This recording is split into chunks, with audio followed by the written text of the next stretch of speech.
Midi ede mame efia ofoso hima ye hye ensem no ase dem de ehya se ye ko emrahye bedwafie na ye koduom so de na eye minority chief whip Mohammed Mubarak Muntaka esaso eka ne din eho wono kura nso oka abekua omo ena ehwe skasam to so doctor size atofosin ena watchem say ache eno mwankasa do mani to from ehu se owura kenoforiata anamu awo tu no enya de beboa Ghana mamuo ba kokra entintem so omu ya no mhwe nkrata ede kwa ese enimanimu na esen komohwe se beya ye beje ne dibra no efri ne nsem na boa se beya nko hawo Ghana enam sesia no enka enkoba ne sane nso omu ye sanya de empinfo efri omu kra omu echem se wom se ache nenso enka echi mampeni enhwe se beya enimanimu dibra ekura ne nua no se skasam soafo no obeje ede efrinin so de to dwa wabra oye ensentwofo enhiem. We are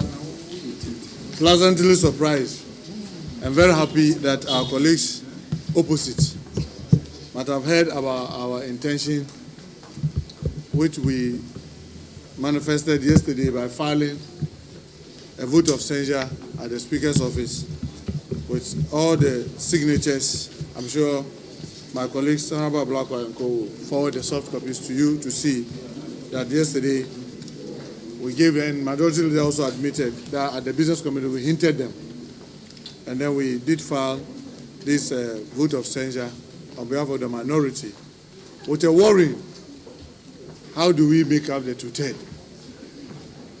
But graciously this morning,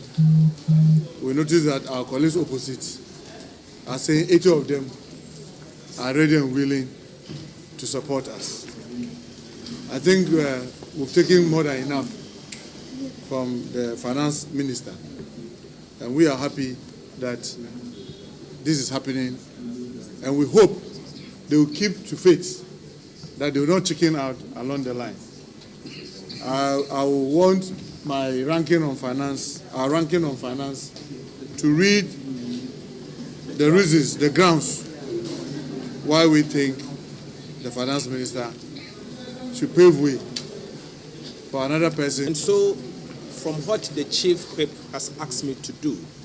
I am reading the grounds signed by the chief whip of the minority caucus, indicating the reasons why we in the minority want our minister responsible for finance to step aside. The first one is the fact that we are seeing a despicable conflict of interest, ensuring that he directly benefits from Ghana's economic woes as his companies receive commissions and other unethical contractual advantage, particularly from the Ghana's debt overhang. The second ground has to do with an unconstitutional withdrawals from the consolidated fund in blatant contravention with Article 178 of the 1992 Constitution and the Petroleum Management Act, supposedly for the construction of the President's Cathedral. The third point has to do with the illegal payment of oil revenues into offshore accounts in flagrant violation of Article 176 of the 19th Constitution and the PFM Act, as well as the Petroleum Revenue Act, Act 815. The fourth one has to do with deliberate and dishonest misreporting of economic data to Parliament, where he decided to account for expenditure as amortization and certain expenditure as footnote in the financial reporting standard, contrary to global financial reporting standards. The sixth one has to do with the fifth one has to do with the fiscal recklessness, obviously leading to the crash of the Ghanaian cedi, which is currently the worst performing currency in the entire globe. And then number 6 has to do with the alarming incompetence and frightening ineptitude. In fact, if he had acted fast, we could have salvaged this economy. So frightening ineptitude resulting in the collapse of the Ghanaian economy and an excruciating cost of living crisis that we are seeing. And finally, on the last ground, we are saying that we've seen gross mismanagement of the Ghanaian economy, which has occasioned untold and unprecedented hardship to the people of Ghana.